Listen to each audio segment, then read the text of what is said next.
এটা এটা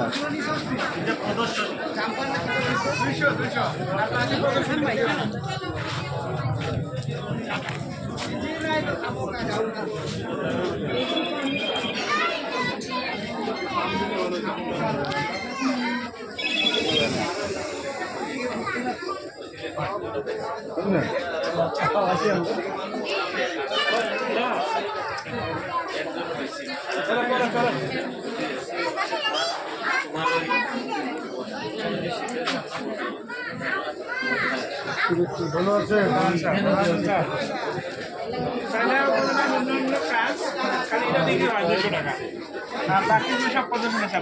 প্রদর্শনী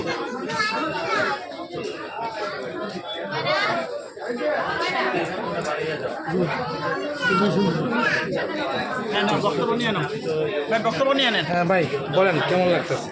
হারমোনি ফেস্টিভ্যালের মাধ্যমে আমরা মৌলভীবাজার জেলার যে ক্ষুদ্র নৃগোষ্ঠী বসবাস করে তাদের জীবন বৈচিত্র্য তুলে ধরার চেষ্টা করা হয়েছে এবং আশা করি এই প্রোগ্রামটা সম্পূর্ণ সার্থক। আপনারা দেখছেন এখানে হাজার হাজার লোক কিন্তু এখানে সমাগম রয়েছে। শ্রীমঙ্গল পর্যটকে আসে, মানুষ চলে যায় লাওয়াছড়া বা মাধবপুর লেক দেখে, কিন্তু পাশাপাশি এখানে যে বিভিন্ন জাতিগোষ্ঠী রয়েছে তাদের জীবন কালচার এখানে ফুটিয়ে তোলার চেষ্টা করা হয়েছে, যাতে মানুষ আসলে বিভিন্ন পুঞ্জি, গারোপল্লী, ত্রিপুরাপল্লী, চা বাগানে ঘুরে দেখতে পারে। এর জন্য পর্যটনের সাথে একসাথে এই কাজ করে যাচ্ছে উপজেলা প্রশাসন, এবং আমরা অসংখ্য ধন্যবাদ দিতে চাই বাংলাদেশ ট্যুরিজম, বেসরকারি বিমান এবং পর্যটন মন্ত্রণালয়কে। এবং পাশাপাশি আমরা এই রকমের উন্নয়নমূলক কাজ করে থাকি প্রশাসনের মাধ্যমে। ধন্যবাদ।